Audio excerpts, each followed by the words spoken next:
நம்ம வீட்டு குட்டி லேடிக்கு ஆதார் கார்டு எடுக்கலான்னு கிளம்பிட்டோம். ஸ்கூலுக்கு போகிற ஞாபகத்தில் வருது. தங்க புள்ள பேக் வேணும்னு அடம் பிடிச்சா சரிடி தங்கம்னு கொடுத்தாச்சு. அப்பா கூட வண்டியில் போக எந்த குழந்தைங்களுக்கு தான் பிடிக்காது. தான் மகாராணி மாதிரி போகிற பாருங்க, ராஜகுமாரி. அப்புறம் போயிட்டு நம்ம என்னடா நேரத்துலேயே போகிறோன்னு பார்த்தா நமக்கு முன்னாடி 40 பேர் அங்கே க்யூவில் நின்றுட்டுருக்காங்க.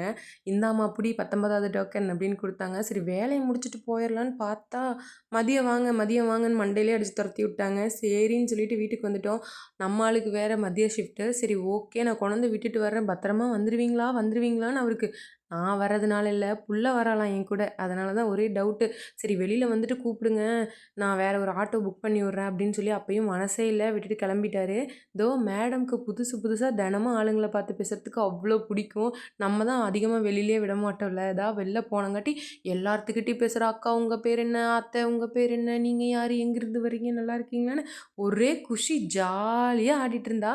எல்லாருமே பார்த்து பாப்பாக்கு எத்தனை வயசு, நல்லா பேசுகிறான்னு சொன்னாங்க. ரொம்ப சந்தோஷமாக இருந்துச்சு.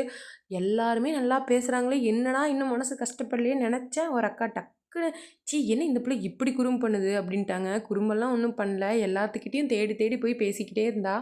இவ பேச போனால் எல்லா குழந்தைங்களும் வெக்கப்பட்டு போனாங்க. அதுக்கு டக்குன்னு அந்த மாதிரி சொல்லிட்டாங்க. கொஞ்சம் ஹர்ட்டிங்காக இருந்துச்சு. எல்லாத்தோட பார்வையும் ஒரே மாதிரி தான் விழுகணுங்கிற அவசியம் இல்லைல்ல. அது குழந்தைங்களா இருந்தாலும் யாராக இருந்தாலும் கடவுள் மேலேயே எல்லாத்துக்கும் ஒரே மாதிரி அபிப்பிராயம் வரதில்ல. அப்புறம் எப்படி குழந்தைங்க மேலே மட்டும்? எல்லாரும் மனுஷங்க தானே. பரவாயில்ல விடுங்க. அதான் நம்ம குட்டி லேடி பாருங்க, ஆட்டோனா அவளுக்கு உயிர், ரொம்ப பிடிக்கும். ஜாலியாக வந்துட்டு இருந்தா. உங்களில் யாரோட குழந்தைங்களுக்குலாம் ஆட்டோவில் போகிறது ரொம்ப பிடிக்கும்? அம்மா ஆட்டோ வாங்கிடலாமா அப்படின்னு கேட்டிருக்காங்கன்னு சொல்லி கமெண்ட்டில் சொல்லுங்கள்.